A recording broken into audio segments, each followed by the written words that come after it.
Oh, look at that. The DCEU is pumping out yet another movie in their floundering franchise destined to only be decently okay. The only good movie in the DCEU is Wonder Woman, and even that movie isn't the most outstanding superhero movie ever. Justice League was the worst superhero film ever made, yet it seems like creating more and more of these movies in this failing attempt at the connected universe is barely an inconvenience. Ben Affleck and Henry Cavill have both smelled the smoke and jumped ship. The box office totals for Justice League were dismally bad. So imagine my my surprise, when Aquaman was announced. Wait, what's that? James Wan is directing? You mean the guy that directed Saw and The Conjuring? I thought the studio execs were trying to get away from Zack Snyder's oppressively dark tone. Still, I went to see Aquaman for the same reason I would watch NASCAR, to see it crash. So I sat down with my cookie dough bites and lemonade and watched Aquaman. 2 hours later, and my mind was in shambles. What is this? Emerging out of the ashes of Justice League, Aquaman was actually not too bad. Certainly not outstanding, far from it, but I was actually able to put my disdain of the DCEU away for a bit to enjoy what the movie had to offer. Seriously, this movie had no business being this good. The acting was actually pretty great. The humor was usually on point, the opening scene was brutally awesome, and most of the action was fun and engaging. It was also mindlessly ridiculous, but it was the kind of ridiculousness that made you want to laugh, not the kind that makes you want to destroy your DVD player a la Justice League. The bright colors and intriguing world of Atlantis kept my interest through the entire film, despite the extremely generic plot and criminal underuse of Black Manta. I don't know, maybe it's just my love of SpongeBob that's blinding me with this nautical nonsense-filled movie, but darn it if I didn't have fun with it. Anyway, before I go into the characters and plot of the movie, I have to warn of spoilers. Yeah, there'll be some, but this movie plot is so generic that I really can't spoil anything your brain won't already know if you watch it. If you've seen Black Panther, then you've basically seen this movie. The plot is simple, straightforward, cliched, and sometimes pretty clunky. There's a brief origin of Aquaman's parents. His father was a lighthouse keeper, and his mother was Queen of Atlantis. When the Queen washes up on shore one dark and stormy night, his father rescues her and they fall in love. After Arthur is born, the Queen is forced to return to Atlantis, and she is supposedly executed for having a child with a surface dweller. When we reach the present day, Arthur is rescuing hostages on a submarine. The action is brutal, perfectly shot, and the choreography is creative. During the rescue, Arthur leaves one of the pirates to die on the ship, causing his son, who would later become Black Manta, to have a blood vendetta against the invincible surfer dude. While I hate to bring the film up, Aquaman takes place after Justice League, right? The film even mentions Steppenwolf, and I'm grateful it did, because I'd forgotten the guy's name. However, Arthur seems in the exact same emotional state he was in the previous film. He saves the occasional boat, but he still doesn't want to save the world, and he seems pretty indifferent about Atlantis. That changes when an Atlantean woman named Mira, complete with Hawaiian punch-colored hair, comes to warn Arthur about his psychopathic brother Orm, who wants to take over the surface world. Arthur reluctantly accepts, and they go to Atlantis, where Arthur is captured by Orm. They have a fight that Arthur predictably loses. Mira saves him, and they go on a trip to find the magical Trident of Atlan that gives you a cool, updated suit from the old cartoon, and the ability to talk to any aquatic creature in the sea. Anyway, they go to the Sahara, listen to the remix of Toto's Africa by Pitbull, find a map, and then they go to Italy. During these scenes, Arthur and Mira begin the inevitable romance plot, which is tame enough to fit into a G-rated movie. Granted, it was still more realistic than Superman and Lois' romance in Man of Steel. There's a big action scene in Italy where Black Manta is revealed. He looks epic. Black Manta is one of my favorite characters from the Injustice 2 game, and it was so good to see him in cinematic glory in Aquaman. Until he gets his butt kicked and he falls into the ocean.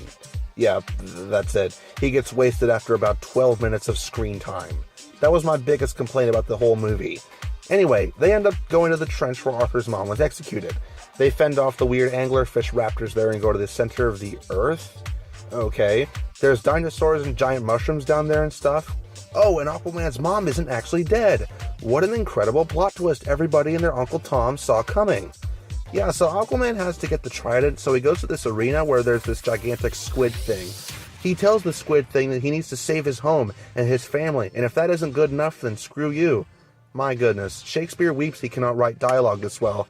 But come to think of it, Aquaman is cool now since he drank alcohol and said "my man" in Justice League. Very cool. Well, he gets the trident and tames the squid monster, which turns out to be some gigantic creature that looks like Godzilla crossed with an octopus. They fight Orm and the other Atlanteans. Mira and Arthur kiss in the middle of the battle, perfectly exposed. And then Arthur and Orm have a boss fight on a broken Atlantean ship that was admittedly pretty cool. Arthur does enough superhero landings to impress even Deadpool. He beats Orm and is christened King of Atlantis. Hooray! Aquaman's mom and dad reunite and the movie ends. Oh, and there was an after-credit scene showing Black Manta survive. Yeah, that's the movie. Oh, and yeah, there was an octopus that played the bongos. So how on earth could I have actually liked it? Well, that's due to a few factors. First is Jason Momoa and Amber Heard's acting. The duo actually delivers solid performances. Momoa's Aquaman is less like the blonde-headed Boy Scout of the comics and more like Bro Sidon, King of the Broshan. Even so, his excellent comedic instincts and WWE-looking physique make him a very good out-of-left-field choice. The dynamic between Mira and Arthur was as realistic as you could expect from this sort of movie, if not a bit rushed or forced in a few places. Mira is nearly as good as Wonder Woman as far as female leads go. She has plenty of action scenes, has unique powers, and is arguably more of a star than Arthur himself. Black Manta looked great, despite his unforgivable underuse. The humor was good, the action was great, the underwater world was creative and interesting. Overall, the cast was fantastic, even overqualified. The pace was quick, and the world building was also very well done. The many undersea creatures ridden by the Atlanteans are interesting and intimidating. Orm rides a freaking Mosasaurus for crying out loud. There are quite a few instances where characters drop massive exposition dumps on the audiences, but they're usually just long enough to keep your attention before the next action scene commences. But the biggest reason why Aquaman is enjoyable is because of how unapologetically silly and ridiculous it is, and the film knows it. It's very similar to the Venom movie. It knows it's ridiculous, it's only interested in telling its own story, and it isn't trying to reinvent the wheel. I have to say, I probably enjoyed this movie a bit more than Venom, but that's mainly due to the better visuals and the story world in this movie. I mean, the very concept of Aquaman is ludicrous. He's an undersea king that rides a giant seahorse, he wields a pitchfork and can talk to fish. Why try to make a dark and gritty movie out of him? Batman is nothing if not gritty, and so a comedic and campy movie doesn't really work with him. Batman and Robin Exhibit A. But with Aquaman, I feel like campiness is the right approach, and I think this film executed that perfectly. So, to wrap it up, this film is a lot of fun. It's completely ridiculous, predictable, and crammed with cringy dialogue. Its plot is generic, and it wastes its biggest opportunity, cough cough Black Manta. However, this movie may mark a much-needed turning point for the DCEU. Marvel has the absolute chokehold as far as superhero movies go. DC is never going to top them, so they should just stop trying. I think that instead of trying to go for the dark and serious tone of previous and far greater DC movies like The Dark Knight, the DCEU should try going to full insanity. I mean, it's already there anyway. Aquaman is a great start. It's completely ridiculous, but that's what makes it fun. Having fun, off-the-hinges movies like this could be a great direction for DC, and one that I feel like they're already taking. Save the seriousness for Batman, but the rest for the DCEU. I think ludicrous comedies can and should be the baseline for new movies. I might just get more excited for the next release that way.